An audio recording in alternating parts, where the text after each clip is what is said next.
deriving a resource value from that, we can then get to that zero waste vision.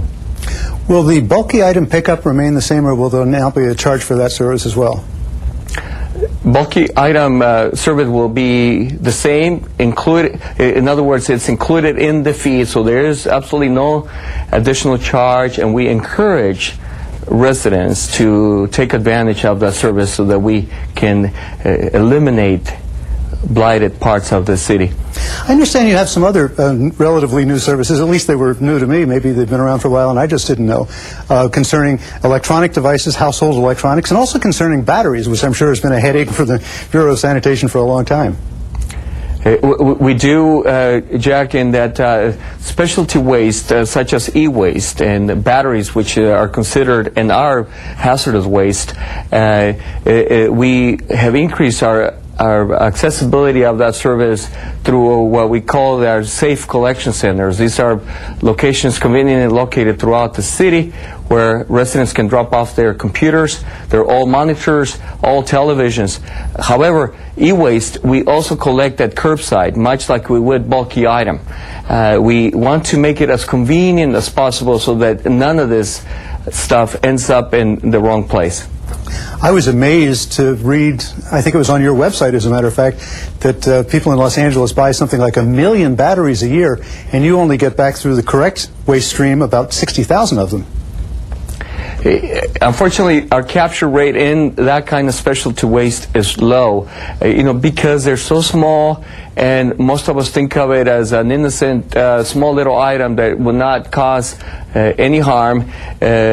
In the aggregate, that means when you have a whole bunch of small little batteries together, such as in a landfill, then they could cause severe harm to the environment. So the importance then is to treat each small little battery as if it were a bigger threat. And you've also made a kind of a cooperative deal, I think, with Jiffy Lube locations around town, haven't you?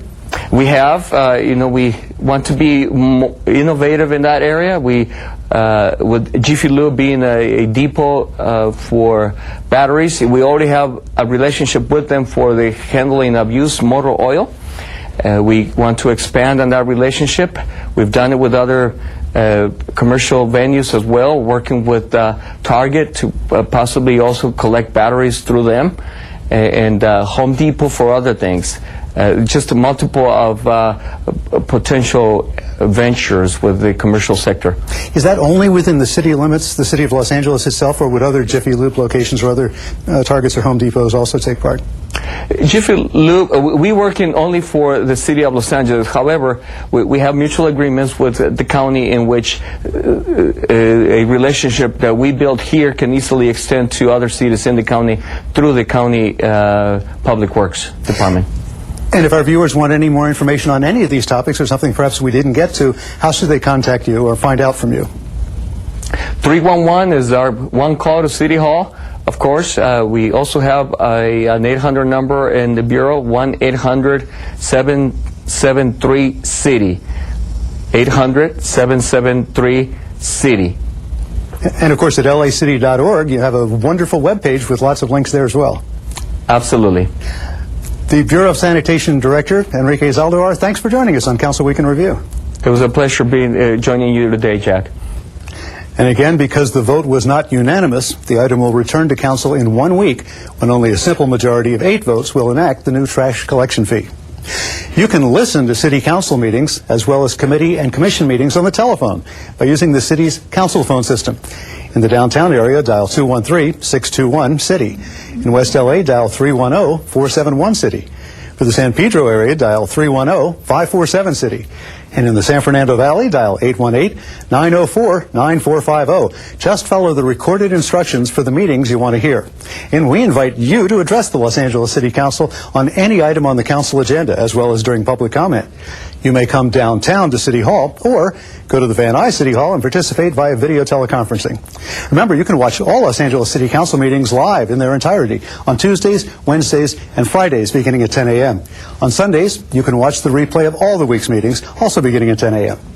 Council Week in Review can be seen Monday through Friday at 9:30 a.m. and 6:30 p.m., Sundays at 9:30 a.m. Well, that concludes our program for the week ending August 1st, 2008. On behalf of Taffy Eason and everyone here at Channel 35, I'm Jack Popejoy. Thank you for watching, and please join us for the next Council Week in Review.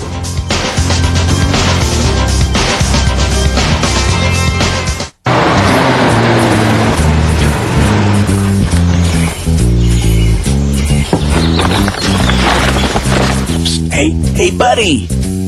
You with the stupid hat! Come here. Closer.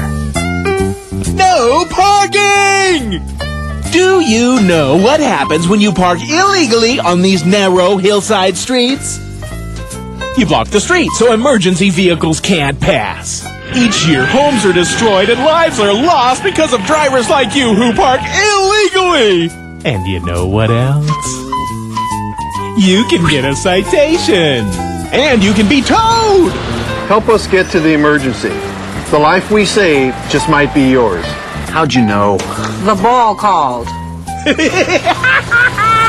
Hey, look out for the pothole.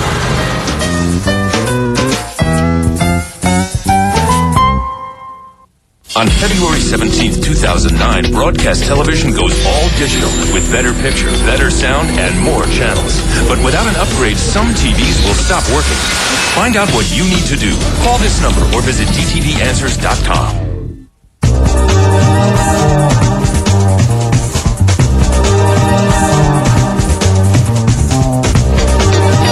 LA City View Channel 35. Your city, your channel.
To call the other council members down.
Good morning, ladies and gentlemen, and welcome to the Los Angeles City Council meeting for Wednesday, August 6th, 2008.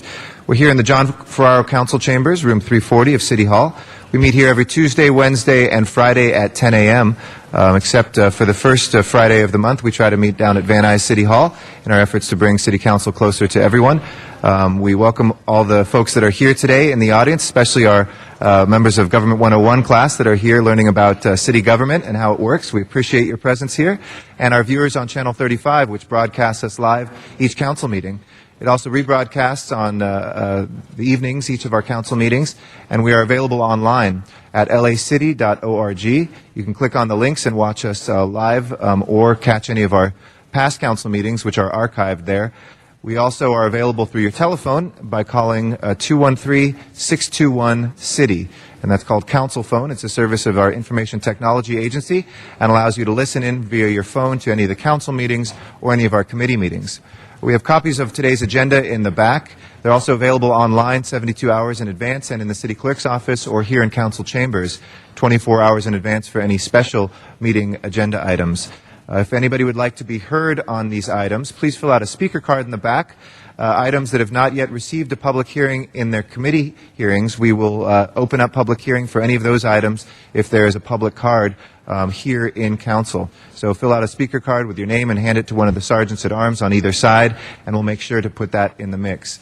Lastly, if you have comments of a general nature, which are not on items that are on the agenda, just fill out general comment in the upper right corner, and for that period, we will hear your general comments on items that are not on our agenda, but nevertheless under the jurisdiction of the City Council. I want to thank the council members who are here on time pursuant to council rules. Thank you to council members Cardenas, Perry, Weiss, Wesson, Zine. That means 6 members, and we're waiting 4 more members. Both Ms. Hahn and Mr. Labange are excused today. That means we are waiting for Mr. Alarcon, Ms. Gruhl, Mr. Huizar, Mr. Parks, Mr. Reyes, Mr. Rosendahl, and Mr. Smith to begin our meeting. We need 10 members to constitute a quorum and to begin. So if you'll please come down immediately. It is now after the hour and you're late. So council members Alarcon, Gruhl, Huizar, Parks, Reyes, Rosendahl, and Smith, come forward when you can. We have items also that are before us today that are of a time-sensitive nature. So as soon as we have a quorum, we will begin. And I think we might be expecting a visit as well from the mayor to greet our Government 101 class as well. So sit tight, and if the sergeants at arms can help us bring down the council members who are not yet here, we will begin as soon as we have a quorum. Thank you.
please call the roll.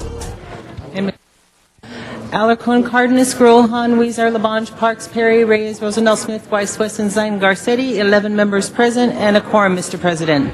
Thank you very much. First order of business, please. Approval of the minutes. All right, Mr. Wesson moves and Mr. Cardenas seconds without objection. Those are approved. Next order of business. Commendatory resolutions for approval. Mr. Smith moves and Ms. Perry seconds without objection. Those are approved as well. We can run through the agenda, please. And before beginning the regular agenda, there's a request to continue item number 11 to September 23rd. Okay, is there any objection to continuing item 11, colleagues, to the 23rd of September? Seeing none, we will continue that item. And 46, which I know we're not quite at yet, if we can continue that one meeting as well to the 8th without objection. Next items, please. Next items, Mr. President, are on the agenda. Items 1 through 5 are building and safety reports. The Building and Safety Department is requesting that items 1, 4, and 5 be received and filed, inasmuch as the ownership is changed on item number 1, and 4 and 5, the lien has been paid already. Okay. If there's no objection, we will move to receive and file 1, 4, and 5. And anybody wishing to call special 2, 3, 6, 7, 8? If nobody wishes to call those special, for the folks that are watching the audience as part of Government 101, we take them now as a group. So if nobody calls them special, we'll take all of these together. Please open the roll on items 1 through 8, close the roll, and tabulate the vote. 11 ayes. Those are approved. Next items, please. Next items are items for which public hearings have been held, items 9 through 23. Item number 9 is confirmation of a commissioner. Do you wish to hold that on the desk? Yes, please. Let's hold the commissioner nomination on the desk. And that would leave before council 10 through 23, with the exception of 11 has been acted on already. And item 10 and 12 are ordinances. Do you wish to hold those on the desk for 12 council members? Yes, let's hold those. Reason the clerk asked whether we want to hold those on the desk is with 12 members, an ordinance goes through in the first reading. If there's fewer than 12 members, it goes to a second reading a week later. So we will hold those on the desk until a 12th council member is here. That leaves us 13 through 23. Mr. Cardenas? Special 20 and 21. All right, 20 and 21 from Mr. Cardenas. We'll take out of the consent items and move those to special. Other items, colleagues? Any other items? If not, let's take up the balance then. Please open the roll, close the roll, and tabulate the vote. 11 ayes. Those items are approved. 13, if there's no objection, we will send forthwith, which means it'll go immediately to the mayor for his signature. So if we can take up the next items, please. Next items, Mr. President, are items for which public hearings have not been held. Items 24 through 42, 10 votes are required for consideration. Okay. Cards from the public automatically trigger these to be special items. We have a card on item 31, so we'll call that special for a card from the public. Mr. Cardenas? 32 for Councilmember Weezer. Okay. 32 for Mr. Weezer. And, Mr. President, on item number 24, the bids are being opened this morning in the CAO's office, and they have not brought the resolution down yet. Do you wish to hold that on the desk? Yeah, let's hold 24 on the desk as well, pending that communication from the CAO's office. We don't have cards on any of the other ones, so we'll open and close the public hearings on those. Any other special items from members of the council? If not, let's go ahead and hold the ordinances on the desk. I know we have Mr. Weezer here, so we can take those up. Let's.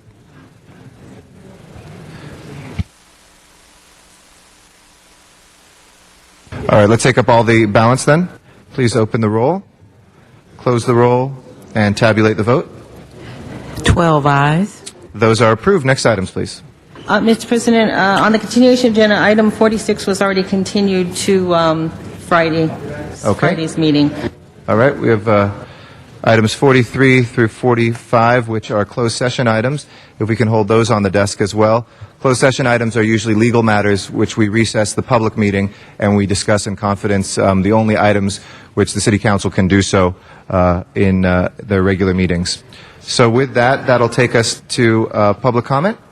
And we have Sky Anderson is our first person for public comment. We have 2 minutes, and we appreciate you being here, Mr. Anderson.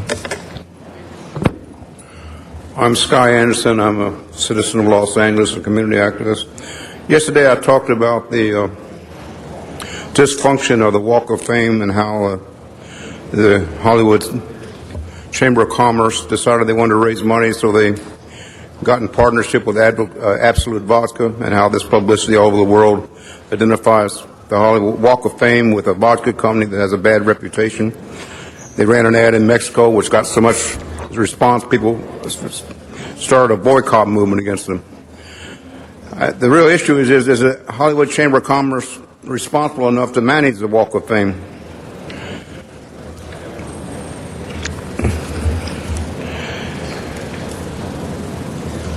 There are a lot of young people in the office today, in the room today, and people all over the United States, young people.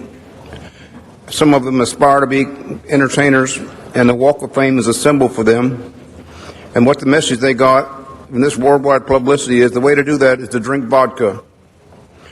I said yesterday that illegal, irresponsible drinking costs Los Angeles County $10 billion a year. There's one other way to handle this thing, is that when the Walk of Fame started, it started because some businesses on the boardwalk, Hollywood boardwalk, didn't have any business, and they got together and devised this idea. And then the Hollywood Chamber of Commerce took over the idea. I think a better way to finance this is to tax the businesses on Hollywood Boulevard on the Walk of Fame, because they're the ones really benefiting from the increased tourists. About a year ago, I came here and complained that the sidewalk in front of the Chinese Theater was being shut down consistently, and I didn't think that's fair. The sidewalk belonged to the people. I talked to Mr. Garcetti here about that, and he agreed with me, and the sidewalk had been shut down very frequently. Because of that, tourist trade has boomed. But Mr. Garcetti, I deeply respect him. I deeply respect Mr. LeBon. I deeply respect Mr. Rosendahl. I think Mr. Rosendahl was born to be on this city council. Thank you. Thank you, Mr. Anderson. We'll continue to work on the Walk of Fame improvements. We appreciate your comments on those. Leonard Rose is our next speaker, and then we'll go out to Van Nuys to hear public comment from Richard. I am Good morning. Here. I'm here to talk about earthquake safety. We're going to have a major earthquake going to come to Los Angeles and over clear San Francisco, San Bernardino Road, and it's going to be like 8-point and 9-point earthquake, And this guy came from City Hall. He worked at earthquake, in Pasadena. He gave us an earthquake, a shakeout earthquake center. San Ro and Story, Southern California are riding. And then this talk about putting down a root on earthquake country. This talk about safety earthquake. And this safety earthquake, all the website, American Red Cross and earthquake, and all the website to help the community. And we need to have an earthquake drill coming in Los Angeles, because you need to get prepared for it, because it's coming soon. And they said that major earthquake going to last about 1.5 minutes, real big one, going to shake the whole nation. And like it's God's judgment is coming to earth. And I know they're saying that Trump's going on this war, but you need to ask your pastor, St. God Church, and Catholic Church, Father Priest.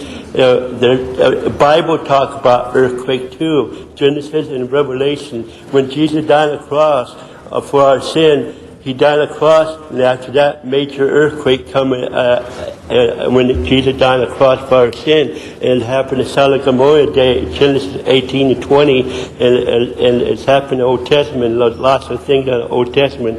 And this New Hope Ministry is going to have Boys in the Hood at Ingle Rock Church in Los Angeles. Going to have Boys in the Hood help the gang member to find Jesus as Lord per Savior. They're going to have a drama there this Sunday. That day card here. Thank you. Thank you for your time. Mr. Rose. If you'd like to give any of that information to one of our sergeants at arms, we'll make sure we take a look at that. Hold on one second. We'll meet you over there at the pillar. Thank you. Our next speaker is out in our Van Nuys Council chambers, where folks can testify from remotely, and that is Richard. So Richard in Van Nuys? Good morning, sir. Good morning. Welcome. Thank you, Council, for inviting me to speak. It appears Councilman Weiss one of his staff members did respond. The response is, we need more time. Under the code, they were supposed to ask for extensive time by July 27th. Since that was a Sunday, July 28th would be acceptable. But they decided later on a letter dated August 1st, we just want more time. They cited Government Code Section 6253C. It says in the beginning of C that each agency, upon request, a copy of records shall respond within 10 days. That 10 days also includes if you... Since it's done late, how dare they ask for more time? I think that's disgusting, and the law does not provide for it.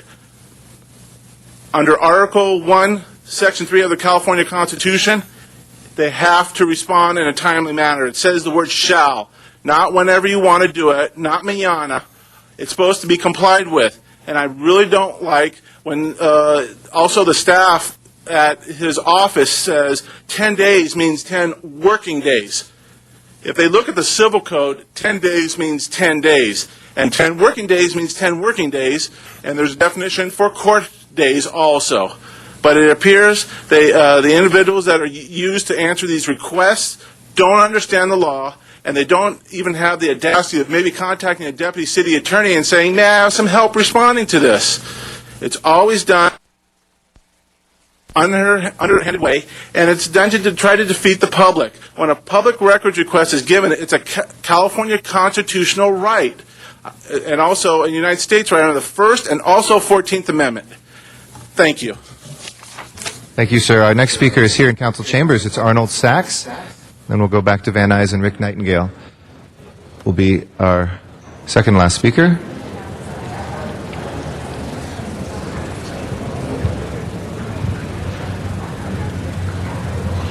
So, for example, what I said in committee is this is the last we should declare. Good morning, Mr. Sachs. Good morning, Mr. President. Welcome back.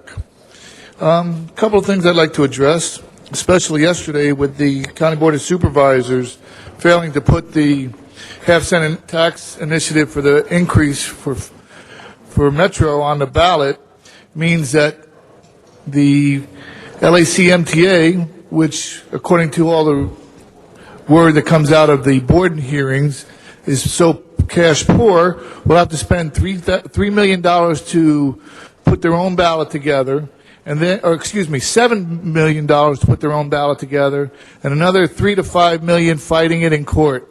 So that's $12 million out the drain. How many buses could they put on the street for $12 million? We don't know. I'd like to also welcome the students for Government 101. There's an oxymoron. Please pay attention. One of the first things you've heard some explanations from the president of the council regarding their actions, but you'll note that when they vote, the tallies will read 12-0, 13-0, whatever it is, but you'll see that nobody's sitting at their seats to vote. So this is one of the few places where not voting counts as voting. I'd also like to point out that when they have items listed for public hearing, unless, of course, they change their mind or have a special rule, they can pull those items. According to the Brown Act, unless you put a change of notice in 72 hours prior to the meeting, the agendas that you get are the agendas that should be heard to the public. There's been several occasions when items noted for public hearing have been pulled and not allow the public to speak because they might interfere with some other kind of action taken by the council.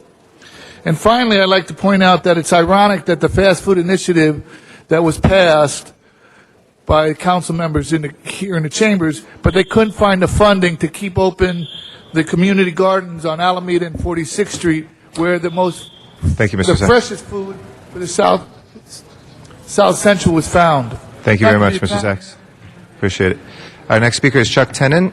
Oh, sorry, Rick Nightingale is out in Van Nuys first. Would you like to submit that to us? Yes, if you could just give it to the Sergeant at Arms. Okay, thank you. Rick Nightingale. Yeah, good morning, Rick Nightingale. Good morning. I'm talking about yesterday regarding the graffitiing. I was told that there is a ordinance they're trying to bring back to the council there regarding Order 40 to see where people stand, and the Order 40 committee don't want to bring it back to the council, so we know where each stands regarding this. I'm still saying that on this graffiti thing, that something really, really has to be done. And we'd like to know who is against it to modify it to, especially these gangbangers that aren't supposed to be here and that stuff, that we can do something about it. I'd like to know where that's happening, and I really love the Daily News. They keep on top of a lot of stuff, but to write an article regarding this, because they can get to the council people and question them and all that stuff where the average person can't get to them, and find out what their stand is and what we can do about it or what they can do about it. So we know and fight this a little bit more. You hear about it, but nothing's being done. And it's really serious when, like I says, when these people are think that they own everything and they can shoot you, and they have no, and their family cries the blues when one of theirs get killed. And I'm still waiting for Councilman Smith regarding my about the drag strip. It was really funny when this all came down a few years ago, when Wendy Greer turned around and went over to Sun Valley and turned around and says, "Oh, these people over on Glen Oaks Boulevard finally got a night's sleep." Sorry to say it, I used to be a street racer. I raced on Glen Oaks many a times, and that was a bunch of bull, because there's people that live a half a mile from there, and how they got this street racing closed down. Don't get me wrong, when I did it, we had vacant area all over it. Now you just can't do it. I completely agree with it. You just can't. But the dam is the place to do it, because there's no land in the valley. I appreciate it. Thank you. Thank you very much, Mr. Nightingale. Our next speaker is Chuck Tenon, and after that will be Reverend Michael Eagle. Good morning, Mr. Tenon. Good morning, President Garcetti and City Council members. Yesterday I had the privilege of meeting with Michael Manigault, the Senior Vice President of Community Development of Bank of America, for 3 hours. And he said to say hi to you, Wendy Gruhl. And Mr. Tenon, can you just move the microphone down a little bit so we can hear you better? Okay. There you go. Perfect. Thank you. Okay. Can you hear me now? Okay. Oh, absolutely. I was going there. I was asking them about money, funding, and investments in this city to help it because of the crisis and the deficit. They tell me they had $750 billion to spend over the next 10 years, but now to tell this city council they have $1.004 trillion that's allocated to spend over the next 10 years to give to commerce, economic development, and housing in the communities. And but the city needs to help them. If you ask them for something and you can support it, and they're telling me they won't give the city council members the money, but they will give it to the organizations within their district if the city council member supports and spearheads that organization. They like my ideas enough that they're putting in the report to Ken Lewis, who's the chairman of Bank of America. They said they like my passion, the ideas there, and they're going to help me in foundation and sponsorship funding to help communities. And I'm going to get that money to try and help programs in this city. And they are aware, believe me, of the needs and problems in this city. Jobs, whether it's gang prevention and all the things there. And they do want to help you, and they have that. 3 hours I met with them. And I presented some ideas on a sheet that they loved it. And but they know most of all the city council members, but you're talking about a lot of money. And they're willing to do it, most of it for housing, and to give to developers. Give developers money to help housing. Thank you very much, Mr. Tenon. Thank you for your activism. Appreciate it. Reverend Michael Eagle is our next speaker. After that will be Matt Dowd. Good morning. Good morning, Mr. President. In 2007, I asked that this body declare the first Sunday in May as Mother's Day for mothers who lost loved ones to violence in the streets.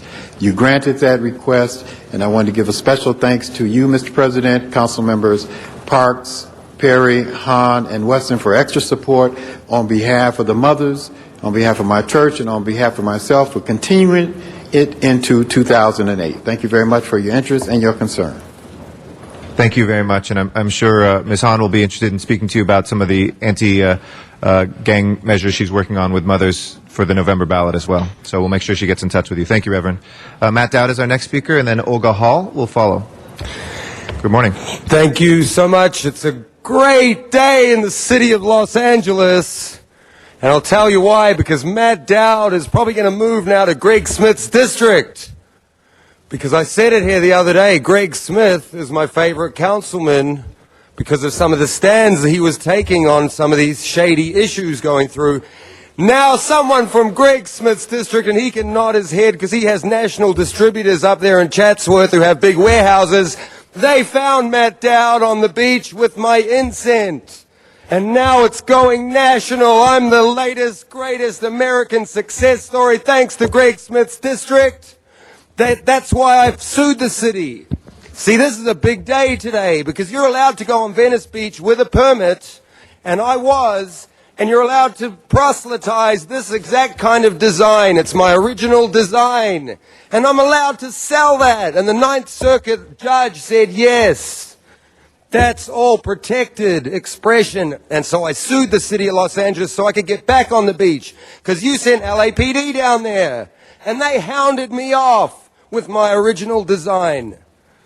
And now I sued and a judge said, yeah, settle the case. But you didn't even settle with us. But I'm back on the beach, and guess what? That's the exact reason they have the First Amendment and they have these rules. So now it's going to be commercial, but I can still go down there as long as I've got my particularized message. Don't ever forget that, Mr. City Attorney. Now get Jack Weiss to go over our lawsuit and tell you what you're doing wrong, because he said in the Daily News he's the First Amendment expert. He knows the First Amendment better than anyone. And Bill Rosendahl, he's being gay, for lack of a better word, because every time I ever went with him with a problem, no, that's legal. If you could please... That's legal in the state of California. You have the right to, and I have the right to tell you if you could please refrain anyway, from every that time sort he of said, yeah, I'll do this, I'll do that, I'll do this, and they never did. Thank you, Mr. Dowd. That is the close of your turn. Olga Hall is our next speaker. Mr. President, he should be given a warning. He has been warned. Olga Hall is our next speaker. Good morning, Ms. Hall. Good morning, Mr. President and council members. The historic designation for Griffith Park is not a private matter between Councilman LeBunch and me. It is an issue that concerns all the people in this city, including all of you. This is why it has to be in the open and be transparent. Griffith Park is in Councilman LeBunch's district. He has the responsibility to support the historic designation, regardless of what are his dreams or plans for the park. This is not his private parkland. This park belongs to the people of Los Angeles, and it should remain an urban wilderness, just as Colonel Griffith intended it to be. Councilman LeBunch cannot say he is a preservationist and then oppose the historic designation for Griffith Park. The historic designation would ensure that the park will be protected, not only now, but for perpetuity. If Councilman LeBunch is truly committed to protect Griffith Park, he should not have a problem supporting the historic designation. Not only that, but he should call all the managers in the city, his friends, supporters, and everyone to do the same. I expect from Councilman LeBunch and all of you, city councils, and President Garcetti, to support this historic destination for Griffith Park. It is our responsibility to protect this wonderful urban wilderness that we are so blessed to have. Thank you. Thank you very much, Ms. Hall, and thank you to our public commenters this morning.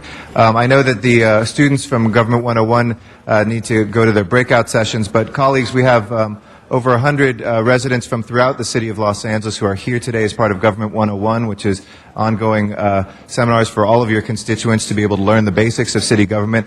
If you would all be kind enough to stand up, we'd love to greet you with applause and thank you for your participation here today. From San Fernando Valley to East Los Angeles, from Watts, West Side, we have people from all over. I know you're going to have to leave. That was public comment, so anybody can say almost anything at public comment. With some rules, they can say anything according to the First Amendment, but they can't be disruptive to the meeting, and there's a code of conduct there, and everybody gets an equal 2 minutes. We're next going to be going to items that were called special, so when you're upstairs learning about that, our first item is going to be actually our commissioner from the Board of Public Works, Ms. Valerie Shaw, who is looking to get her nomination renewed, and I think should have an okay time doing that, as she has done an extraordinary job. But we'd like to ask her to come forward and again thank all the students from Government 101. Hope that you have a good day and learn a lot about City Hall. Keep in touch, keep active, and let us know what we can do to assist you. Thank you so much. And before we start Ms. Shaw's questioning, we do have 12 members, so on items 10 and 12, if we can take those both up. And, Mr. President, just for the record, the city clerk has prepared a ballot tabulation on item number 10, and the outcome is 72.67% in support and 27.33% opposing. There is no majority protest, and the assessment can be authorized by the council. Wonderful. Okay, with that in the record, let's go ahead and prepare the roll and tabulate the vote. 14 ayes. Okay. Those are approved. We're not voting on her yet. We're doing two consent items. I'd like to recognize Mr. Rosendahl, the chair of our Public Works Committee. Is Mr. Rosendahl close at hand? If not, why don't you tell us your interest in another term? You've been doing very exemplary work as a Public Works Commissioner, but give us a little idea of why you want to re-up for a few more years, and then we'll hear from our chair, Mr. Rosendahl, following that. Oh, there he is. Okay. Mr. Rosendahl, would you like to make the introduction? And thank you. And thank you for that. We had a great session in the committee, and to see your family here as well, just as another statement of who you are. Just quickly take us through how long you've been on the board and what you've done and where you see it heading. I think that the colleagues of mine need to know that you're one of those folks who have gotten beyond politics and really have gotten things done. Well, thank you, Mr. Rosendahl, and thank you, Mr. President, and all the council members here. I have been on the board for a very long time, and I've enjoyed my time on the board. I've been the president of the board and the vice president of the board. I've been the lead commissioner on the ESIS project, which is the largest public works project in the history of the department. I was a lead commissioner on the, which we're hoping we're going to move forward on, the neighborhood street improvement bond. Myself and former Commissioner Stein created the community beautification grant program. I want to acknowledge that former Commissioner Red Martinez is here today. And he started out with me and just is a wonderful person. I was the first commissioner who moved forward with the project labor agreement on the ESIS project, where we had a local hire element and also focused on hiring at-risk people. I also was the first commissioner to create what we're calling the International Technical Assistance Program, where we donate equipment to disadvantaged countries or cities, primarily in Mexico. I've also been the lead commissioner for council districts 1, 6, 8, 9, 14, and 15. And I think probably the most thing I'm proud about is I've had the opportunity to go out and talk to thousands of residents about how to access city services. And let me just now, since we put the platform out there, that you really have been engaged in almost every aspect of the city for a long period of time. You've been chair of the commission, vice chair. You know how it works.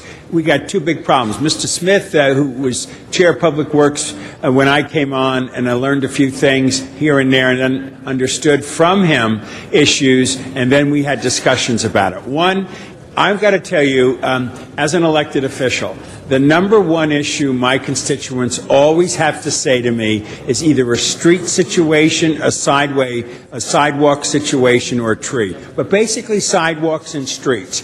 Everywhere I go, my street was touched but yours wasn't. Or I wanted my street done but another street was done. And we go through this all the time. I look them honestly in the face. We bring in the department and we put on the wall the reality of the streets in a given area in my district. The reality is this: it will take 60 years at the present pace to do all of our streets and to touch them properly. Is that true? Yes. It is true. And Mr. Smith and I had talked about a bond measure. At one point we thought it was $1.5 billion. Then as the world keeps turning and going upside down, it's now $2.3 billion to actually do it. We've not put a bond measure on the ballot because we got all these other measures on the ballot and the economy's down the tubes right now. Right. So would you explain to us how we can get our streets in the right shape so the constituents watching this who really demand, and rightly so, their streets get fixed, where we are and what we need to do? Well, I think the reality is using existing resources, the situation will remain the same. I think the only hope in the future is something we call a neighborhood street improvement bond that will look at several elements of infrastructure, streets, sidewalks, trees, and lighting, and perhaps some traffic mitigation, look at them in a holistic fashion and begin to improve the conditions of those elements through several bonds. And I think that is the only hope. Mm-hmm. And Ms. Smith, what she's been saying is several bonds. Now, we had said $2.3 billion. I think it makes a lot of sense that we'd say take a $500 million. Okay? And make a complete clarity to the voters, get them to vote yes on it, and show we're spending it, doing it. Then they'll believe that this is for real, right? Absolutely. Okay. So when you get back on that commission, which we're thrilled you're going to do it, we're looking forward to you helping us segment it out. I'd like to do a $500 million, another $500 million, and then show people this is what you got, which is great, great, great, great. But we need to designate that. So I want to bring that back. Can I get that? Our entire board and also the executives in our department are anxious to do just that. So let's do that. I'm talking about maybe 3 bonds, okay, over a period of years. The second issue, before I take up everybody else's time here, is the sidewalks. It's 80 years to do the sidewalks. Mr. Smith and I have been talking about point of sale. The idea that when you sell your house, it's escrowed just like other things are escrowed, and maybe that could get our sidewalks done. Your opinion of sidewalks? They need to be done. That's my opinion. Now, how that's going to happen, I think it would be easier through the bond program, and it wouldn't be so incremental as a point of sale, but certainly the point of sale could help. Mm-hmm. Okay. Well, thank you so much for your leadership, your continued leadership, and your future leadership on these issues. Thank you so much. Thank and, of course, I would very like much. unanimous support from my colleagues. Thank you. Mr. Zine. Thank you, Mr. President. The Public Works Commission, you didn't exactly say how many years. 12. 12, okay. Significant number of years. Yes. You had a commission meeting in my district a few years back, Yes. and we appreciate going out in the community, listening to the concerns, as Mr. Rosendahl has discussed, street paving, sidewalk, trees. It seems elementary, yet it's a very costly measure to do. The concern I have is if the state, and they still haven't resolved the state budget, if the state in fact comes and raids some of our dollars, which is a possibility. I know the governor wants a 1-cent sales tax increase. They're now talking about an income tax increase for Californians. But if they decide to come raid our dollars, what impact will that have on public works and the operations that they serve in the city of Los Angeles? Has that been analyzed at all with the budget for public works and all the different components of public works? I don't know the specifics, but I certainly think it will have some kind of impact on the Street Services Bureau. But I don't have the specifics. Because the concern that the people have that meet with me and my deputies is, the graffiti eradication. I know we're vigorous on that, but that comes back to the same thing. Fix the street. The pothole repair isn't sufficient.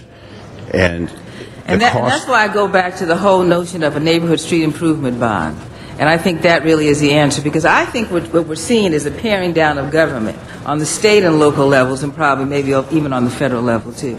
And so how are we going to fix our problems that we have here locally? I think we have to come up with other alternatives, different alternatives. if alternatives. Oh, thanks. You can hold my time, Mr. President. Alternative that the taxpayers will say we're receiving some benefit. And if they see their street paved or their sidewalk fixed, there's a benefit, and they believe that their taxes are going to some use for their purposes. Something that's clear, that's visual, they can see right outside their front door. Exactly. Now, street lighting, we know that's done well. Many components of public works, they do a great job, but the public takes that for granted. But the most visible is the street, the sidewalk. And that's one thing that costs so much money, and while we do it in bits and pieces, what they clamor for is to fix the whole thing. Right. Each year, our mayor has put more dollars in the budget for additional street repair, street resurfacing, sidewalk repair.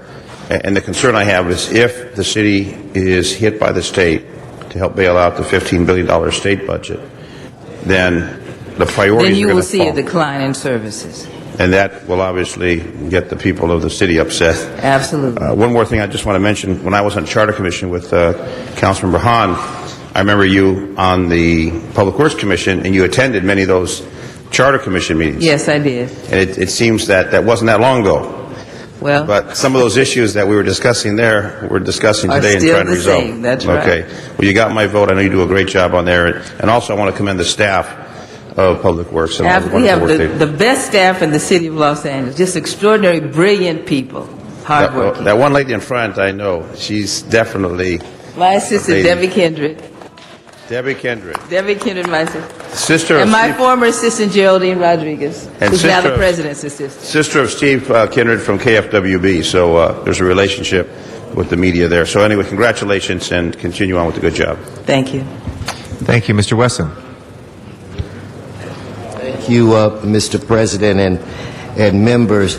I generally don't get up and speak when we are confirming an appointment unless it's an individual that has come through the committee that I oversee. But in Valerie's case, there's no way that I could remain in my seat. And since I had the pleasure today to meet her nephew and her niece, I just wanted to take a moment to say a few things about you that they might hear. Valerie and I first came to this bill. You should have them come up there and sit with you. Hey, you two, come on. Come on. Come on up here. Come on up here and sit next to your aunt. Come on. We have just enough chairs for you. And you can see that they're both dressed in black and white, so they got color coordinated today. But Valerie and I first came here, I think, around 1987, or is when we first met each other. And we have grown up together. We've seen each other grow and blossom. And I would say that probably one of the best things that happened to the city of Los Angeles was your unsuccessful run for the California State Assembly, because it then made Valerie focus all of her time and attention on the city that she loved. In fact, she comes from a family of dedicated people. Members, I have not one question for Valerie, because I can say to you without a shadow of a doubt that you will not find a better commissioner, someone who not only is knowledgeable, but someone who is effective, someone who can get the job done, and someone who really is committed to the city of Los Angeles. So it is an honor for me to say that you got my vote, and I would guarantee that most of the other members, in fact, all of the other members would do the same. But I applaud the mayor for recognizing what you bring to the table. And if he didn't reappoint you, what we in the city of Los Angeles would lose. If we just had a few more like you, we could truly change the world. So I am honored to be your friend and honored to be able to cast this vote for you. It is my pleasure. Thank you, Herb. Thank you. Thank you very much, Mr. Labange, and then Ms. Perry, Mr. Smith, Ms. Gruhl, Mr. Reyes, Mr. Weezer, and Mr. Parks. Mr. Labange. Thank you very much, Mr. President. Members have said by others, Valerie Shaw brings history to this commission, brings the knowledge to this commission of many years of service. So I'm just proud to support her. I know the great Loyola High graduate John Malloy is here, who does support you as well. And I just wanted to thank you. I hope the city photographer who's over there, Sherry, get a good shot of this table right now for a little archival shot here of a wonderful family that's contributed great to many things Los Angeles. But Valerie, I like the way you help people. I just did want to mention one thing. The one question I do want to ask, I know Mr. Rosendahl talked about a point of sale for sidewalks. I wanted to ask us, should we ever go back to where commercial sidewalks are just given a notice to fix your sidewalks and just try to deal with the residential sidewalk challenge? We'll talk about that. Okay. But thank you for your service to the city of Los Angeles. Thank you. Thank you. Ms. Perry. Thank you, Mr. President, and I also rise in support of Ms. Shaw. I have not only worked with her for many years, I have known her for many years, and I can honestly tell you that we wouldn't be able to be successful in the field and to do our jobs to satisfy the needs of the constituents without a commissioner like Valerie Shaw. And I'm so grateful that the mayor had the foresight to reappoint her, because she really is there on behalf of the people and representing and advocating on behalf of their interests.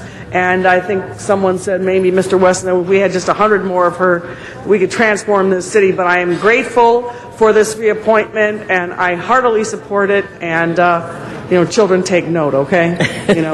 She's got a life outside of you, okay? Okay, thank you. Thank you. Mr. Smith is next. Well, I think the most impressive thing I've heard today is I think everybody pressed their button to talk, and that's a great statement about you.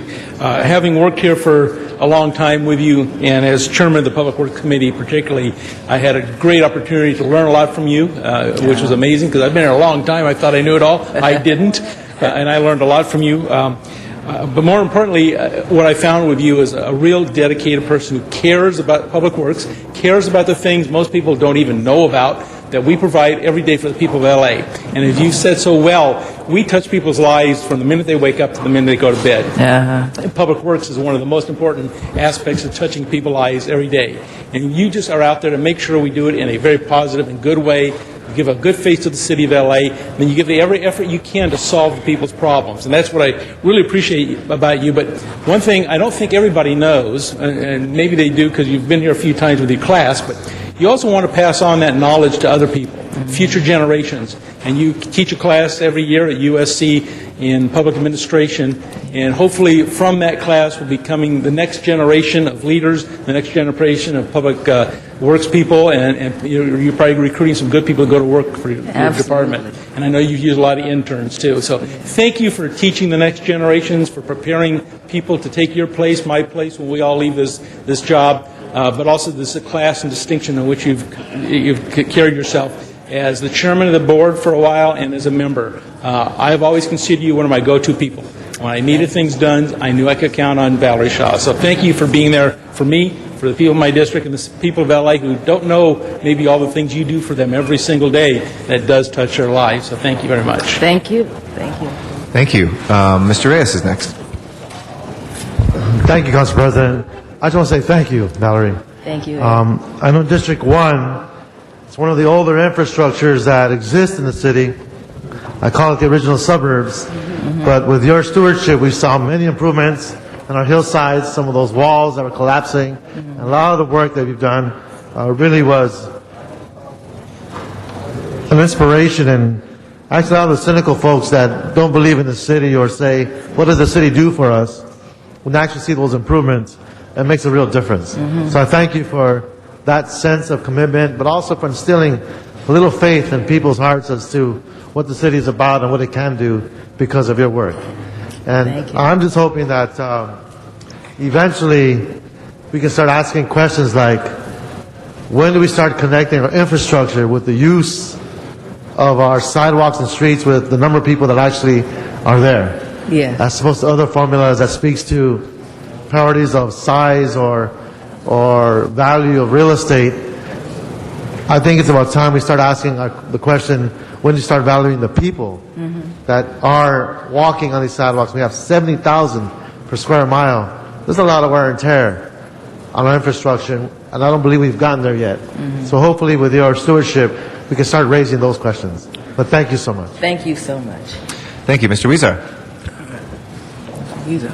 Thank you, Mr. President. And Valerie, I just wanted to thank you for your work. You've been proactive. Even in my days on the school board, you would approach me where we could provide more opportunities for our young people that were mutually beneficial to the school district and the city, and I appreciate that. It shows. That's just one example of the great work you've been doing. And Everyone else said what I wanted to say, but I'm glad to see you going to continue to serve the city of LA. You've done a spectacular job, and like Mr. Wentz pointed out, I think you are the epitome of a great commissioner, someone who's committed to their job, committed to the city, and most importantly, reaches out in a proactive way to make things better for our young people and the city. So thank you so much. I look forward to working with you.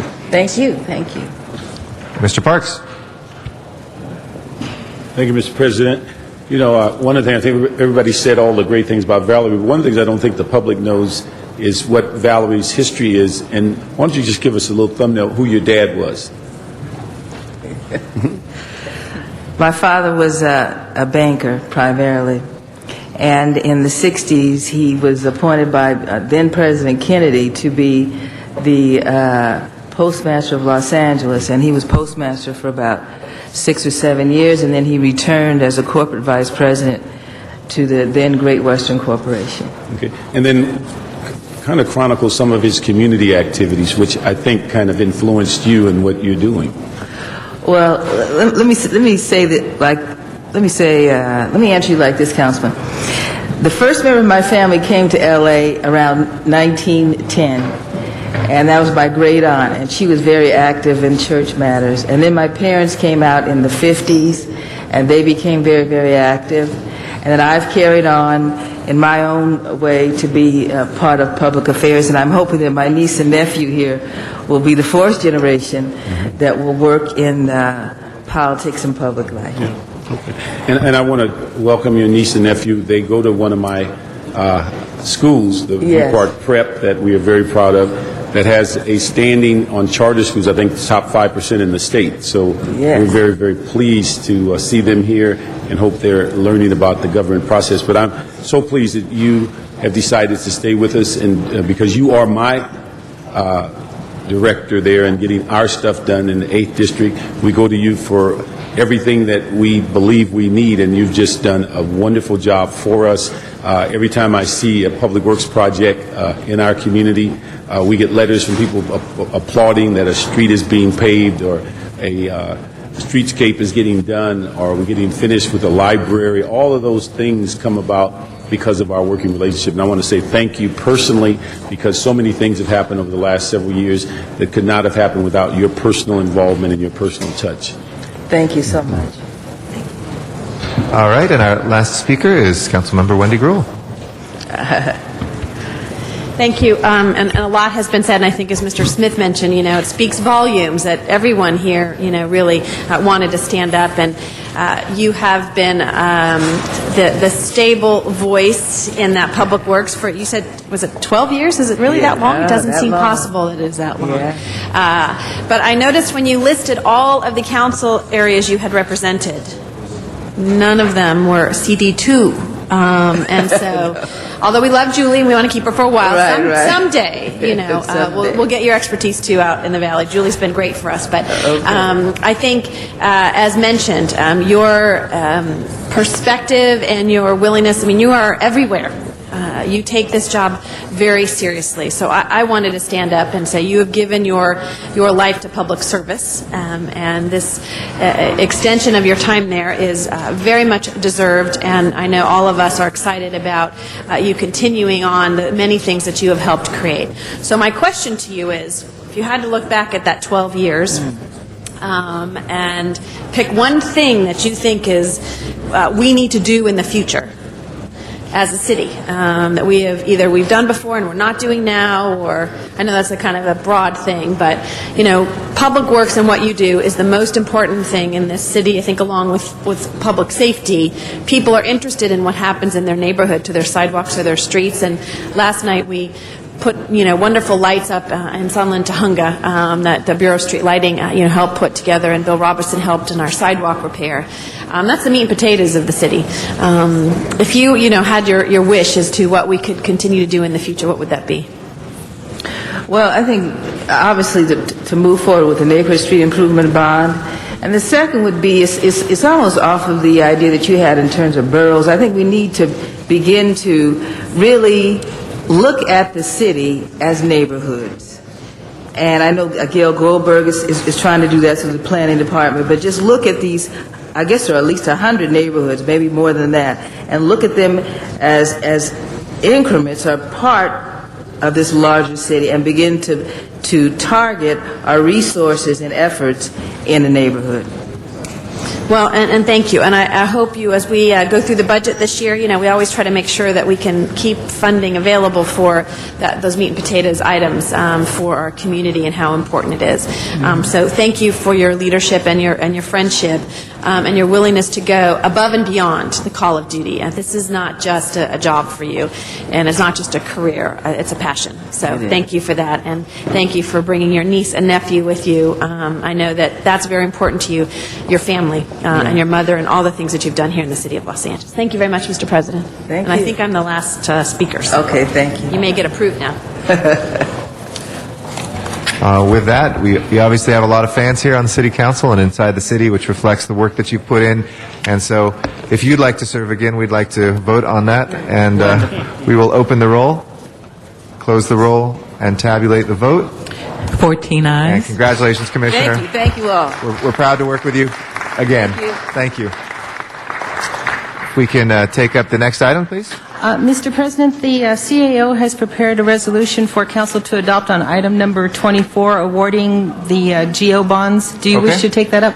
Yes, let's go ahead and prepare the roll on 24. Okay, and just for council's information, the sale the bids was awarded to Merrill Lynch and Company at a true interest cost of 4.22%. All right, Mr. Cardenas. Thank you.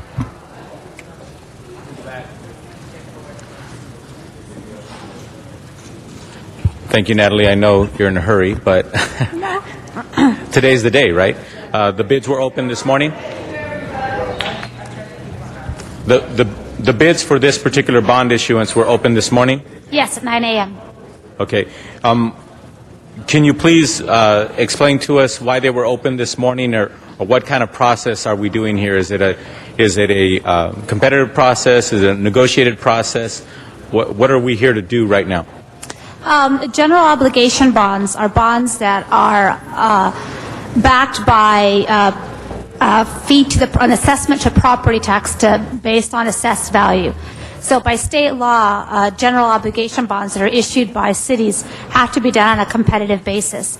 The city has a tradition of doing 20-year general obligation bonds. These happen to be for Proposition O, which was the stormwater. And what happens is we put a notice in an adjudicated paper, and we give 5 days notice to anybody who would like to bid. Those bidders submit a request to be able to bid. We had, I believe, 10 to 12 bidders come forward. 9 actually bid. You have until 9 a.m. to bid, and it's all done electronically. They had until 9 a.m. today to bid. Right. The bids close at 9 a.m., and the bidder with the lowest true interest cost wins, and that is at 4.22% this morning was the lowest bid. So 4.22 was the winning million. bidder.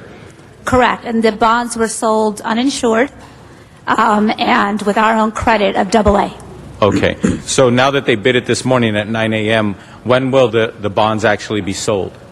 The closing is, I believe, in 10 days, which means that we have 10 days to finish all the documentation that's needed.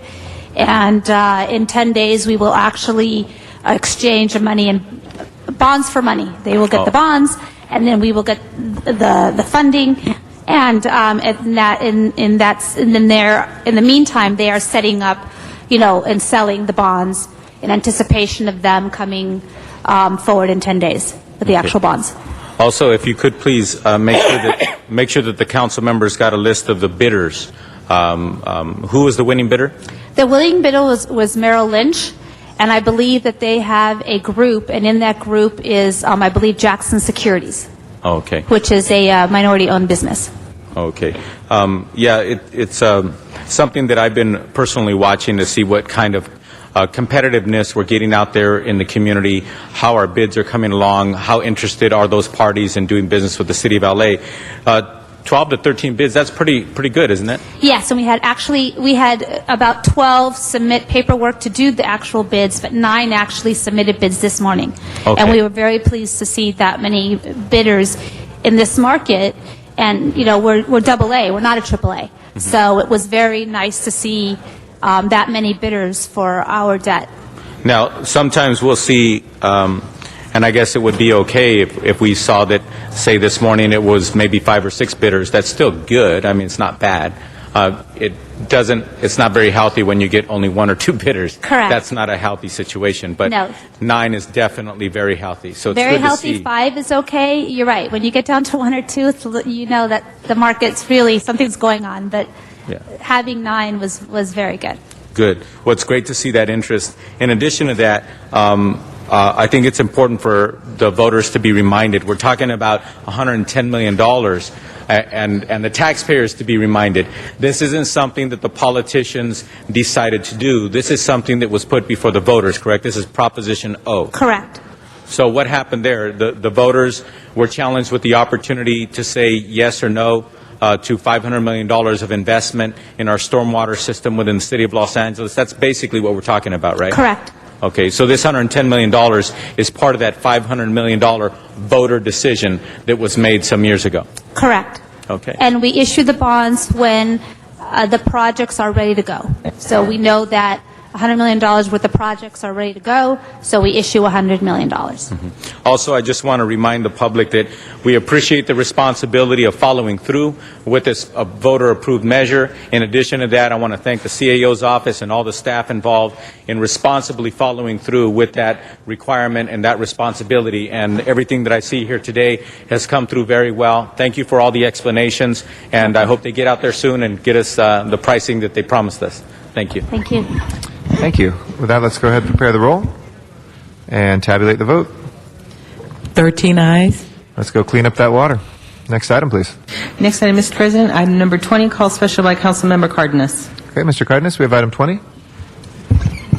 Thank you very much. Actually, the impetus for these items really came more from Councilmember Hahn. So I just want to thank her for all of her energy and her efforts on these 2 items. But basically, I want to remind the public what this is about. This is about something that some parts of the city of Los Angeles really have a lot of problems with, and other parts of the city of Los Angeles, thank God, don't have a lot of problems with, and that is illegal dumping. And basically, we have before us today, we have items 20 and 21. Are we hearing them both together or just 20? Would you like to take them together? Yeah, together, Okay. yeah. All right, we'll put them together. The reason why I want to hear them together is, do we have to read it? No, go ahead. We're good. Okay. Item 20, The reason 21. why I think that we should hear them together is because it's about, these 2 items are about amending the Los Angeles Municipal Code. The first one is amending the code section 61.07, and the second one is amending the code of section 66.25, which basically is going to give more authority to the staff in the city of Los Angeles to do a better job and to do more out on the streets and be more effective and immediate about citing people when it comes to illegal dumping, and also the fines that we're allowed to mandate on the people that we find that it may have a first or second or third or more violations. So I think it's really important for people to understand that even though you see your government is having all the tools to do something that really bothers you, sometimes what we have to do is we have to review all the tools that we have and then decide whether or not we're going to enhance those tools. In this particular case, it's about amending the municipal code in 2 sections so that we have more teeth out there in the field and that we are giving our workers more authority and more responsibility to do that work. At this time, I want to give anybody from the department an opportunity to expand on anything. I don't have any particular questions to the department. Okay. All right. With that, I just wanted to bring to light the fact that this is an issue. This is an issue that's affecting some parts of the community of Los Angeles more than others. Actually, a review was done, and the 3 top council districts with the biggest problem of illegal dumping are more in the south part of Los Angeles, and the 4th was my district in the San Fernando Valley. So I'm very familiar with the fact that my office is getting these calls, and I've been looking forward to the opportunity to enhancing our ability to do a more effective job. Go ahead. Good morning, Gary Harris of Bureau of Street Services. One of the most important aspects of these new ordinances is the ability of the city to directly hold accountable violators for illegal dumping. The proposal will allow us to charge $500 up to $1,000 administrative penalties, which in return gives us funding to put back into illegal dumping enforcement. So it also creates an important funding stream for us to do more for the illegal dumping surveillance citywide and the illegal dumping enforcement. Butte County, California, initiated a proposal with the administrative fines based on the evidence found in trash and debris in their county, and they credit it with a 75% reduction in the occurrence of illegal dumping in that county. We're very confident that with these new tools, we hope to see the same type of result here in the city of Los Angeles. Well, actually, our city's general fund is investing several $1 million a year having to deal with the issue of people dumping couches and refrigerators and other items on the streets.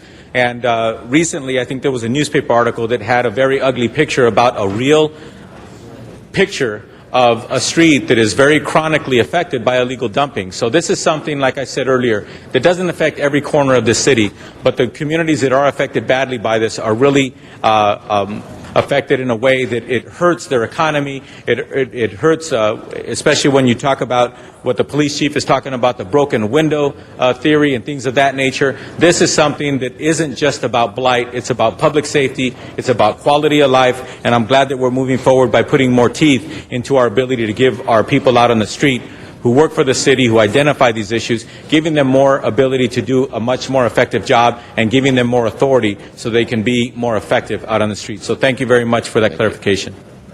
Thank you. Ms. Perry. Thank you very much, and I am very pleased that we're authorizing administrative penalties. As Mr. Cardenas has pointed out, it doesn't affect every part of the city, but the areas where it does affect, it is egregious, it's horrendous, and it's also a health risk. And I'm really pleased that LAPD is going to be working together with the inspectors.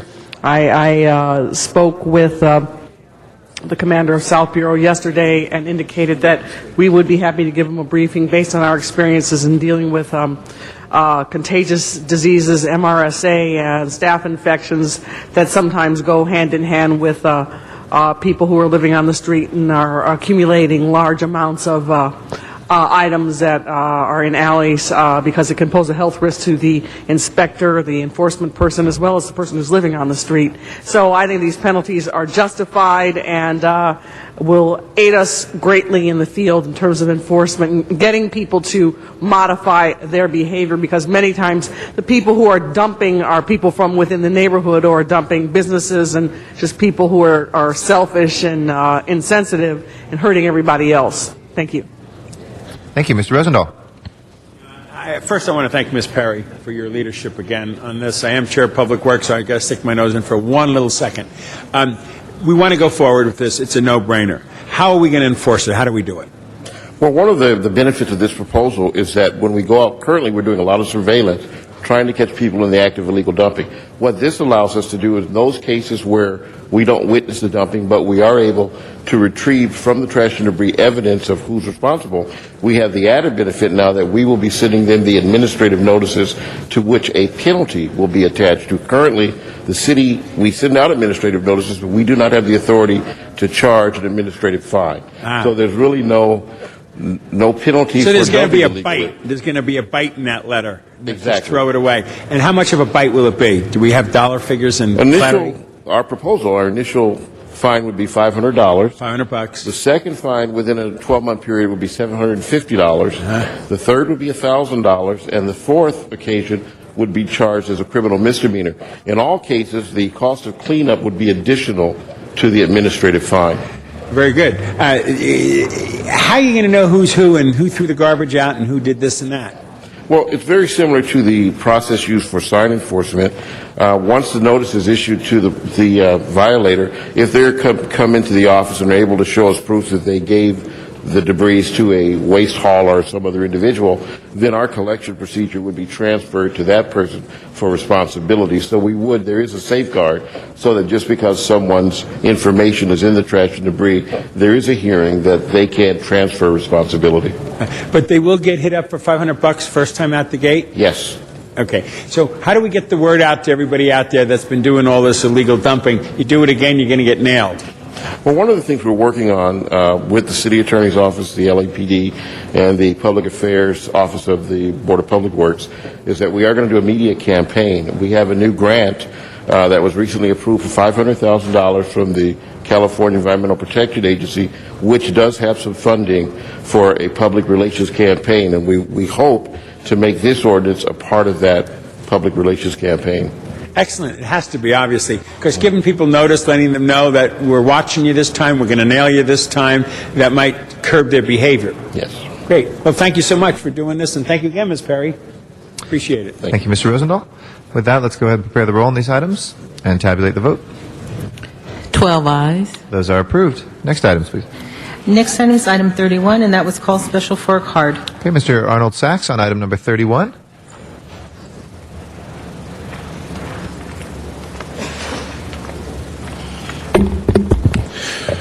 Yes, good afternoon.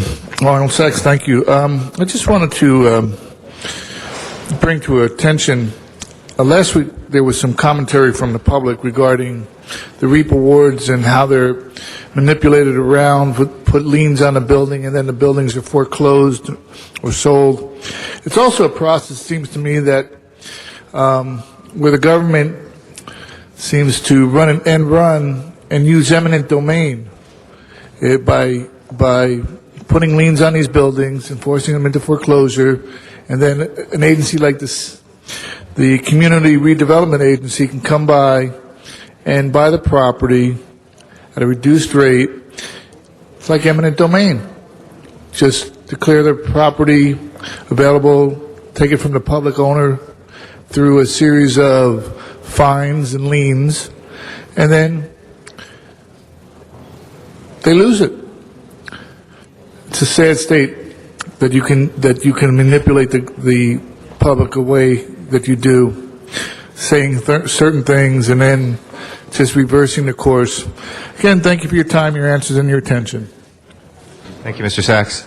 Thank you for your comments. And with that, let's go ahead and prepare the roll on this item and tabulate the vote. 12 ayes. That is approved. Next item, please. Next item is item 32, called special for Councilmember Huizar, and there is an amending motion that has been distributed. Okay. Mr. Huizar. Thank you very much, Mr. President. And I want to first thank Councilmember Labange for moving this item from committee so quickly. This motion to amend the committee report has been circulated to ask for a long-standing policy about keeping Pershing Square Garage available for commercial purposes. I appreciate Councilmember Perry's support, and I would appreciate an aye vote from my colleagues. And I'd like to ask if the department can bring the written policy back within 60 days, please. Thank you. Find it first. Ms. Perry. Yeah, thank you very much, Mr. Garcetti. Many of you know that Pershing Square is in the 9th District, but I wanted to be supportive of Mr. Huizar in his effort to try to address the long-standing needs of the Theater District and the Historic Core, which is actually in the 14th District.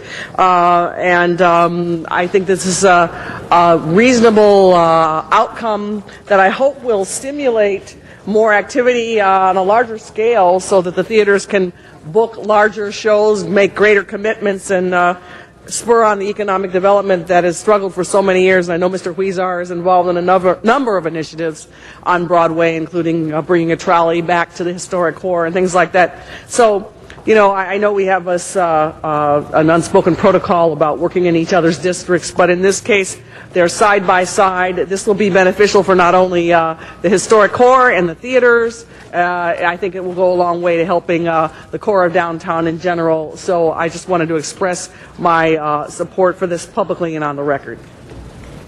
Turn it all around. Thank you, Ms. Perry. Any other members wishing to be heard on this? If not, let's go ahead and prepare the roll and tabulate the vote. 12 ayes. Okay, that is approved.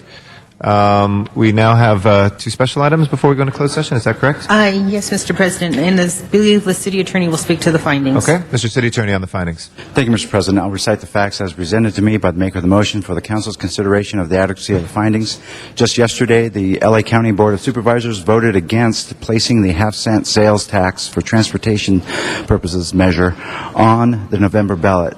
Immediate action is required in order for the City Council to urge the Board to reconsider its vote at next Tuesday's Board meeting. Council must first make findings pursuant to Government Code Section 54954.2 before considering the substantive motion.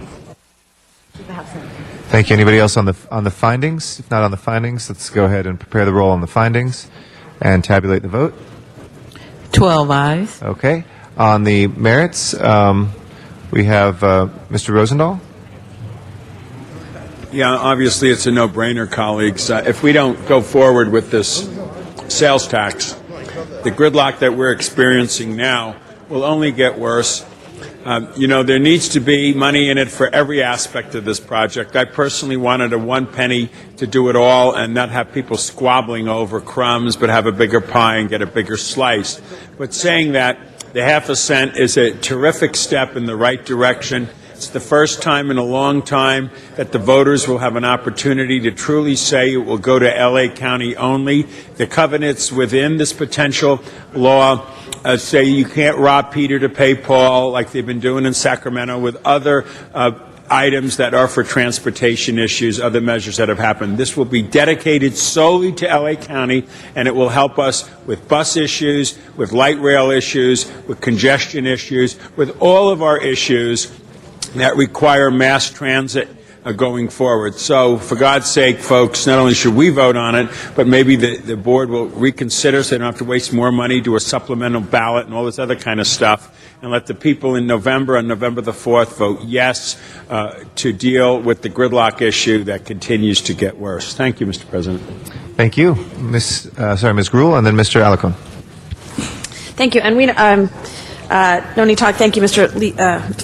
I'm having a hard time today. Thank you, Mr. Garcetti, for your leadership as well. I'll start again. As co-signing this motion today. Very simply, let the voters decide. Sorry. I'm usually so articulate, right? Let the voters decide. The MTA passed it, put it to the voters. It is not for a body to say we don't want to put it on the ballot. It's a basic democracy here in this region. And so the message is clear. Please just allow us to put this on the ballot. Don't have to go to the next level, which is potential lawsuits or other things. You have an opportunity to reconsider. This is the right thing to do. Traffic, as Mr. Rosendahl mentioned, is in a crisis point in all of our region. And yesterday there were some comments that the city of Los Angeles was getting too much. If you look at the gridlock in these areas and the deficit spending that's been happening, or lack thereof, I think more importantly, in this region, we have to do something. And we've been a self-help city. We've been willing to do these things. But the most important message is, no matter where you are on this particular initiative, is let the voters decide. And that's very important. Thank you very much, Mr. Garcetti. Thank you. Mr. Alarcon.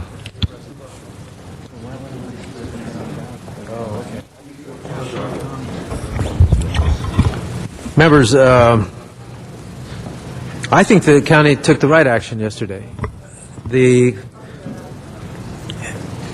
fact of the matter is that this proposal is imbalanced. It is not protecting a fair interests of all the constituents that will be strapped with the burden of paying for this $40 billion program. In the San Fernando Valley, as one example, only 5% of the dollars will be going to the San Fernando Valley, yet the burden is about, I don't want to say a specific number, but I know it's more than 10%. And it's simply unfair that the taxpayers are being asked to vote for something that they're not going to get back in their communities. In the Northeast San Fernando Valley, I explained the first time we discussed this item that Tony Carlos and I worked in the legislature to get $100 million allocated for a rapid bus line in the Northeast San Fernando Valley. That $100 million disappeared. It did not go to the Northeast San Fernando Valley, and there's no guarantees in this proposal that will happen, that won't happen again. In fact, I don't even know if they put the $100 million in the proposal. What I do know is that the San Fernando Valley should not be strapped, nor any of the other communities. The San Gabriel Valley has their concerns. Santa Clarita Valley has their concerns. They should not be strapped with paying for one segment of the community's transportation problems. So I think the county got it right. I think this measure should not go to the ballot. And yes, I'm saddened that it has to go to the ballot in a costly way. But I think that if there are political statements that are necessary, this was one. And Supervisors Antonovich, Kanabi, and Molina got it right yesterday because they were representing their constituents, just like I'm representing my constituents who are not going to get a fair share of this proposal. I ask for a no vote. Mr. Zine.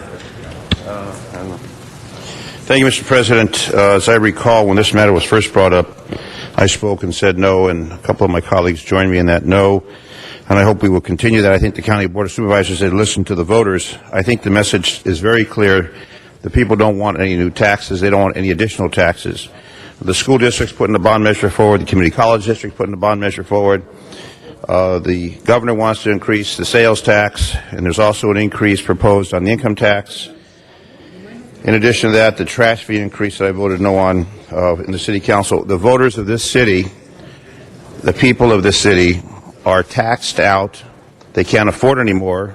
They're having a difficult time paying the rent, difficult time purchasing food, and we're going to burden them with more taxes. So I encourage a no vote, and I applaud the supervisors for turning this measure down.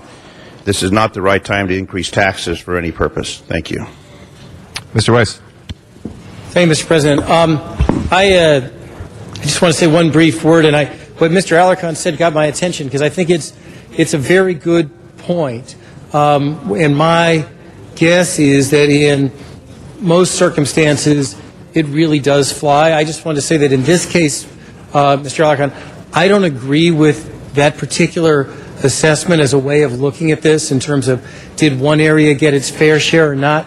Just because gridlock, could you let me have a second? Just because when it comes to traffic in LA, there is a full distribution of gridlock, and it's not regionalized. And so whether one region or another gets more or doesn't get more initially, anything we do to improve mass transit in LA is going to reduce the burden on everyone. That's my hope, but I do understand and respect Richard Alarcon's point of view. I just wanted to make that one statement. Mr. Reyes.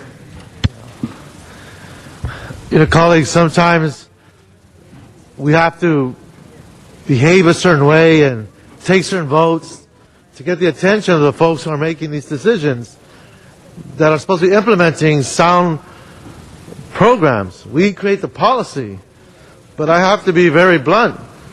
What I've been hearing from MTA, there doesn't seem to be an understanding of how comprehensive they need to be.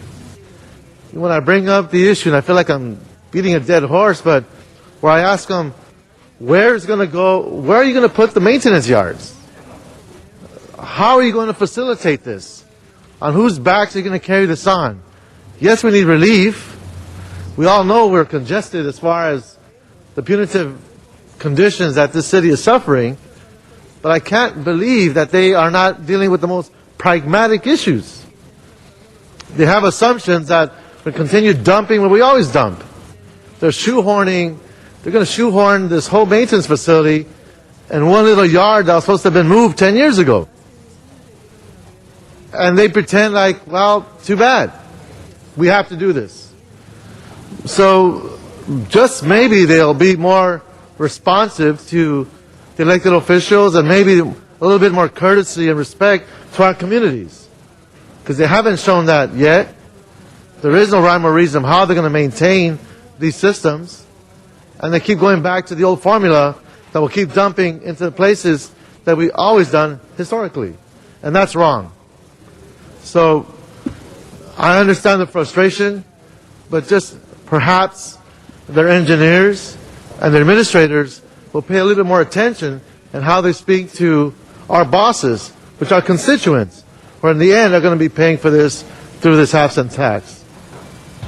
Mr. Smith. Well, thank you. And to Mr. Alarcon and certainly Mr. Zine, you guys are absolutely right. This is not fair to the Valley. I don't think we were going to get our fair share from this. But the problem is that you can't categorize transportation problems in this region just to one little locale. It is across the region, as Jack Weiss just said. It affects everybody. It backs up over the hill into the 405. My concern is that we should let the voters decide. They're the ones that got to pay the bill. Why not let them vote on it? What's wrong with letting them vote? Quite frankly, it wasn't going to pass anyway. There are no bonds going to pass this year. And MTA, if they want to put it on, go ahead and put it on. The voters are not in the mood to pass anything right now, and they're not going to vote for it anyway. But the voters should make that decision, not us. We make a lot of decisions on their behalf, but sometimes we got to ask them what's important to them. Many years ago, we passed a couple of these bonds. I didn't think would ever pass. And they did, because the voters said we want to do something about traffic. It's one of the things you ask about always in polls. What's your big issue? Transportation and traffic congestion always come up on the top or near the top. Crime moves up and down, but transportation problems are always at the top. So let's let the voters decide. Why not? Let them make the decision whether it makes sense or not. Let us go out and argue. We're not getting our fair share. Let us go out and argue the 405-101 is the worst intersection in the United States of America, and you're not doing anything about it. Let's go argue that point. But let the voters decide whether they want to allocate the money out of their pockets for this purpose or not. Last speaker is Mr. Alarcon. Yeah, thank you, Mr. Weiss, for mentioning my name and giving me the opportunity to speak again. Members, I've been in elected office for 16 years. This is my 16th year in elected office. I've seen quite a few bond measures float by this council chamber and in Sacramento. And I usually support them. In fact, my consistent quote is, let the voters decide. So I appreciate your thinking, Mr. Smith, but there comes a time when the imbalances that are created by a bond measure are so dramatic so as to not be in any way, shape, or form fair. The fact of the matter is, this is $40 billion. Perhaps the largest bond measure ever proposed. I think it is the largest bond measure for transportation ever proposed in the county.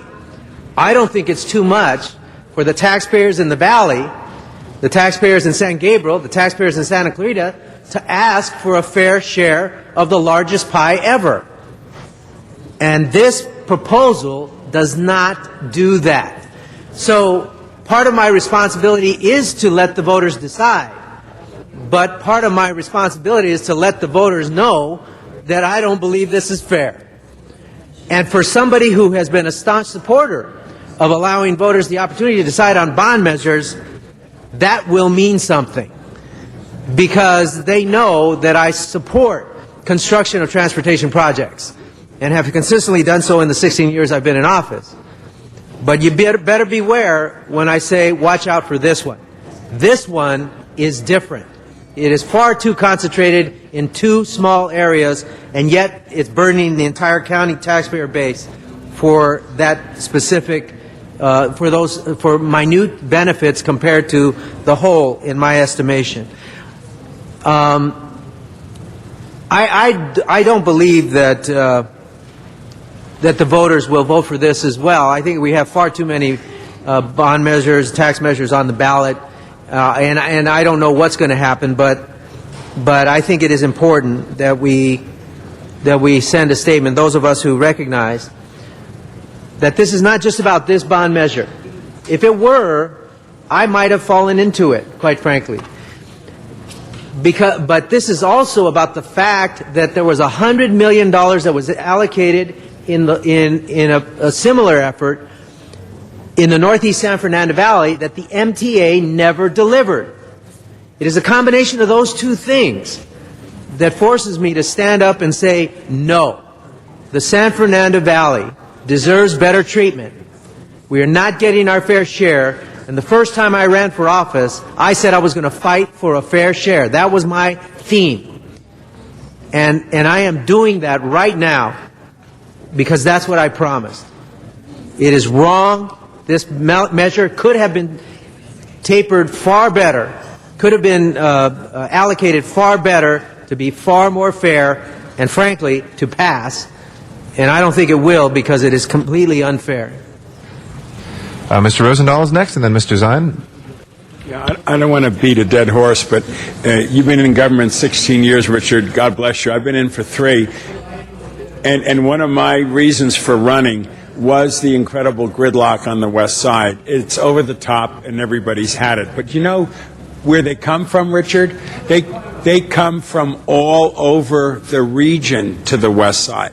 This is a huge issue region-wide. It isn't like a little bit of pork here or there. It's nothing to do with that. It's all tied together. You know, when I come to work in the morning here, the gridlock is all going into my district. They're one-people cars. They're coming from the valley over the 405. They're coming from East L.A. They're coming from South. We're all connected, all 10 million of us in this gridlock.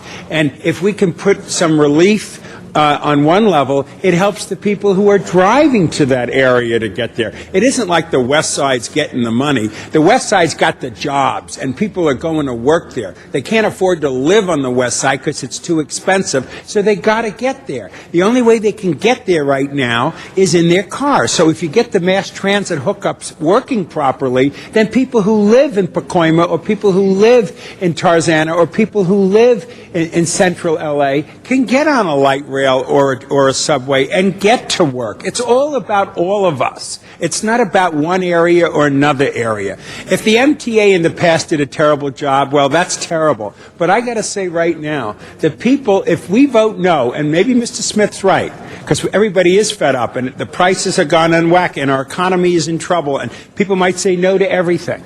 The reality is the gridlock will only get worse until we bite the bullet as a region and say we're going to fund transportation issues, we're going to get federal support, get our congressional delegation together and let them bring home the bacon from D.C. as well, and we'll get out of our mess. But until we do something, it's only going to get worse. So I'm afraid that the attitude that my area or your area, we're all connected, has to be dealt with. Need a holistic approach. And I hope the voters do vote yes so we can begin to get out of the gridlock that is driving us all nuts. Actually, Mr. Cardenas for the first time before Mr. Zine for the second. Mr. Cardenas?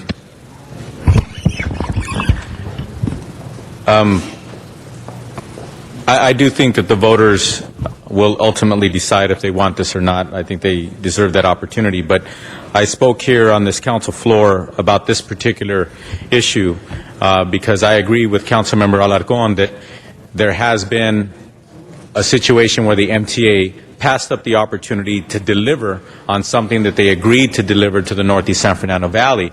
It's so egregious that when we were in the state legislature, we actually gave the money to MTA for that particular project, $100+ million, and then they didn't use it for that project. So that's that specific issue. Since speaking on this before, the measure, as I understand it, does in fact have $100 million once again in this particular measure for that project in the Northeast San Fernando Valley. And to the issue of regionalism and transportation affecting everybody, I do agree with that. As a matter of fact, actually the MTA is a regional transportation authority. Their job is to look at things on a regional basis, but within that region, you have the individual connectors and the small sectors that need to have their fair share of actual activity in order for us to call it a true comprehensive regional plan and an effective way in which we address the issues both locally and of the region. So my main concern about my backyard of the region that I represent does in fact have that $100 million in this particular measure. So as far as I'm concerned, let's let the voters decide if they want to pass this, and if they do, at least we're finally going to get this project at the second bite of the apple of that $100 million infused into the Northeast Valley, so that the Northeast Valley gets appropriately and properly connected to the rest of the region when it comes to this MTA plan. Mr. Labange for the first time before Mr. Zine for the second. I think it's real important to put this on the ballot, because it does not make sense to argue this way. I also think no one gets their fair share. I'm disappointed that the San Fernando Valley doesn't get a fair share. We talk about subway to the sea, but I want the subway to Santa Clarita, but go up and do what Bart does and go down the center of the 170 freeway out to the northwest San Fernando Valley. I would like the subway to go from Union Station down to the Art District, but that's not on the plan. But we have to start now. And if we don't start now and make this investment now, we will never do it. I was here as a deputy when on a holiday weekend there was a water leak at Edgemont and Hollywood Boulevard. And it caused the collapse of the Barnsdall, a hole in the ground for the MTA, which collapsed the whole thought. I was here when there was heavy rains that caused methane to come out of the ground at 3rd and Curzon, that created 3rd and Ogden, that created the methane that saw us all stop. Just think if we didn't stop then. Now we're trying to get it back going. Let the voters decide. Let the voters decide.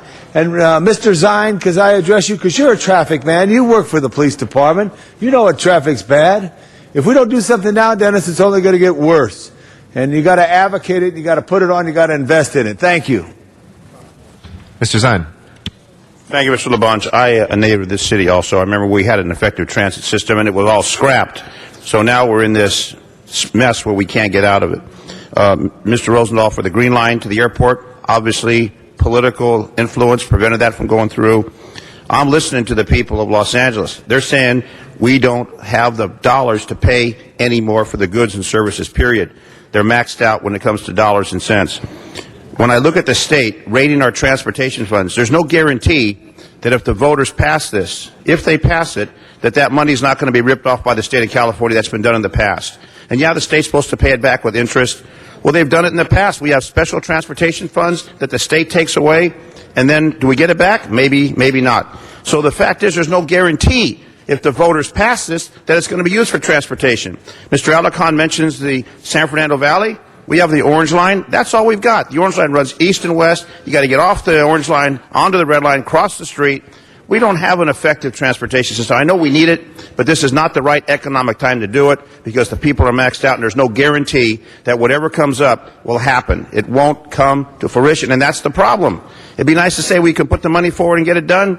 No guarantee. And if the state rips off our money this time, as they've done in the past, then this money goes up in smoke. Thank you very much. I'm going to vote no, along with Mr. Alarcon, and hopefully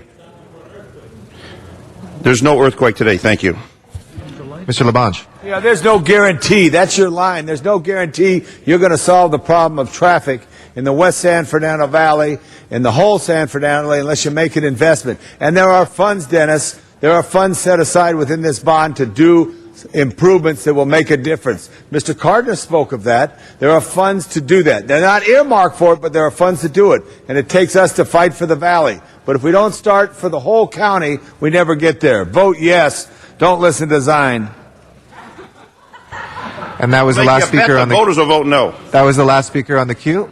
That was the last speaker on the queue. I think Ms. Perry was going to call the question. Call the question. But that was the last speaker on the queue. Call so to the question. It's, and I called it first. Without objection. Without another speaker, it is the end of debate both ways. So with that, let's go ahead and open the roll on Special 1. Close the roll and tabulate the vote. 10 ayes, 2 noes. That is approved. We'll send that forthwith to the mayor without objection. Next, he was Mr. City Attorney on the findings on Special 2. Do we have Special 2? Or is that... Okay, there's no Special 2. We'll now go into closed session in accordance with California state law to discuss legal matters that are before us. Any items which we have to vote on in public session, we will do so just following. So we will be back live and an open meeting shortly. Thank you very much, and if we could clear the room.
Thank you very much.